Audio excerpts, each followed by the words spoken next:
This video has been created for teachers to introduce them to the PCSchool My Classes version 2 module.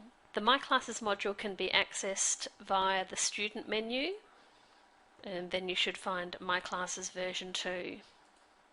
This control will open automatically to the teacher who's logged in, so it should come up and show you your name, the current subject period, and the classes that have been assigned to you.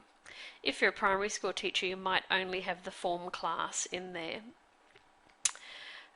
Along with the My Classes, so you have various shortcut tools along the top here, and then you also have the students in your class listed. So the students in your class, they may have some coloured bars beside them. These are your alert messages, so if you click on that, it will come up and show you the alert messages that Hugh has assigned to him. So a different colour for each type of alert. To close that, click on it again. So it'll show the different alert messages for the different students that you have. You can also click on the student's name, and this will give you a drop-down list of shortcuts to student information. So it might be caregiver contact details. Simply click on the caregiver and that will come up and show you their contact information.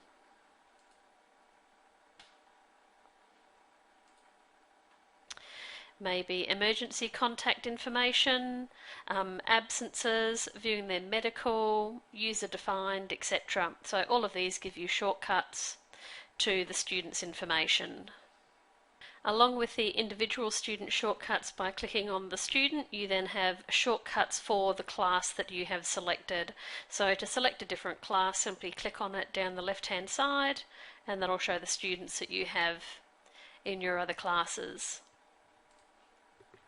The shortcuts that you should have available is class report, so clicking on this will give you options for printing different reports from here, so anything from emergency listings, class lists with grids, student directories, etc.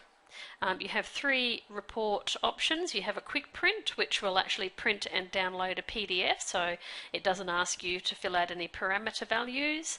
You have advanced print, so this will come up with the parameter values. You may need to check that you don't have a pop-up message come up the top there saying that pop-ups have been blocked.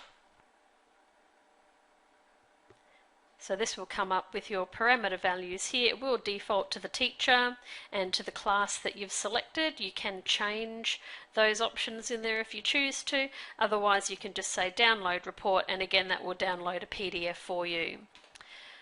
Lastly, you have your view option. So your view option will actually print it on the screen, so it allows you to preview it to screen. Again, it comes up with your parameter values.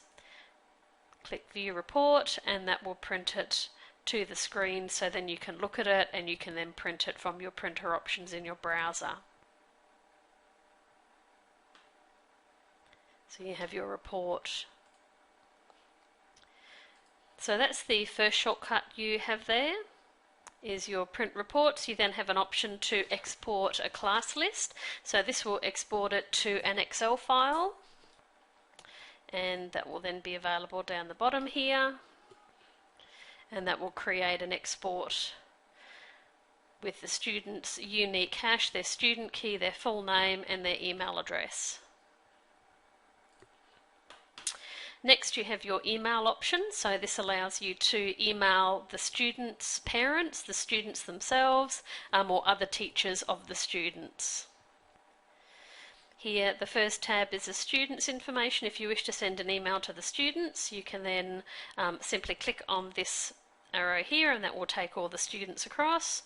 If you want to also include their caregivers, you have primary caregivers, you also have alternate caregivers and general. So they're the three options that you have in there. So you might want to send it to the primary caregiver. You can add those. Once you've made those selections, then down the bottom here you have the option to go to the email interface. Shows the email addresses you've selected. It will default to the person who's logged on's email address here. You can put in your subject line, you can attach files, type in the body of your text, and then you can send the email.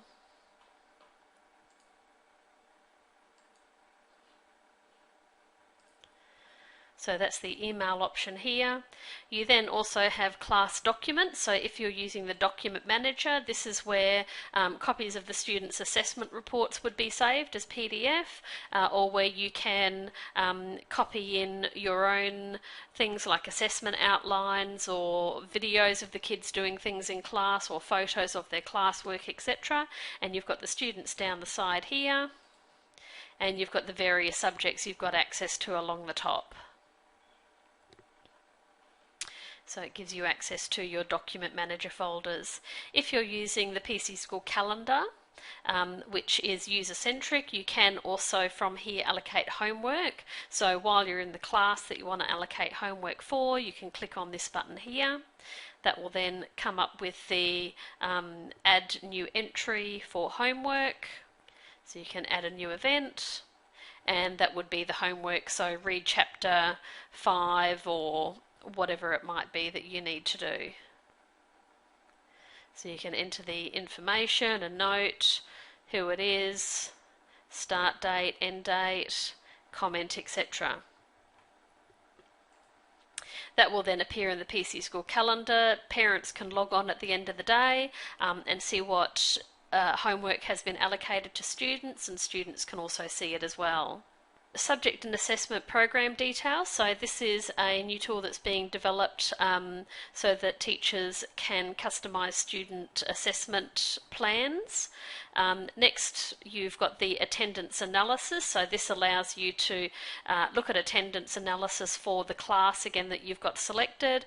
Because this is the start of the year and we haven't recorded any attendances so far this year, when this opens it comes up blank. But as you go through the year and as you add attendances, you can have a look at the students' attendance rate week to week.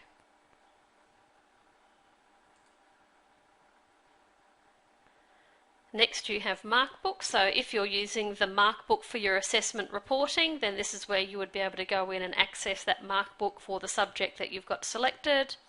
Then you have result entry. So again, when you're doing your assessment reporting, primary school most probably use the result entry more often than the Markbook. So you would select the result entry option here for the subject that you want to put the results in for, and that will open to the result entry screen. Finally, you've got your roll marking. So this is the one where you can go in and mark the attendance roll for the students for, again, the subject that you've got selected. So here we've got form class. So if we click on the roll marking, and that will open and populate either to the current date, if the current date is a school day where the roll needs to be marked, or to the nearest school day. And you can go through and mark your roll. You also have an option, so quite often teachers share classes with other teachers, so it might be a teacher, one teacher does 2 days a week, the other does 3 days a week, and up until now you could only have one teacher attached to the subject when it came to roll marking or being able to look at that information. Now we've added the option where the primary teacher or the main teacher who's attached to that subject, you can actually go in and that teacher can say, I want these other teachers to also be able to mark the roll or look at this class information. So if you click on this button here, form class has 11 students. That will open with this screen. You can then go in and select the other staff that you want to be able to access this class here. So if we say Capel and add them to the list, so if we then just exit that, and if Capel logs in, or if we call Capel up in here,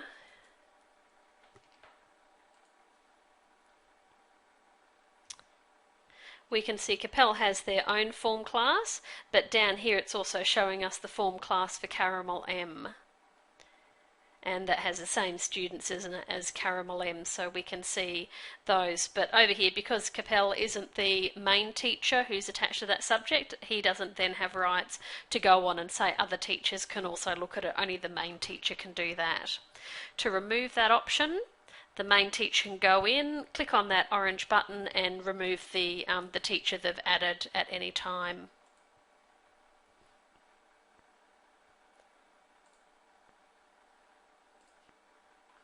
So that's the new My Classes. If you find that this is a control that you use pretty much 90% of the time and it's the main one that you want to have appear on your screen, you've got two options. You can add it as a favourite, so you have a little star icon here.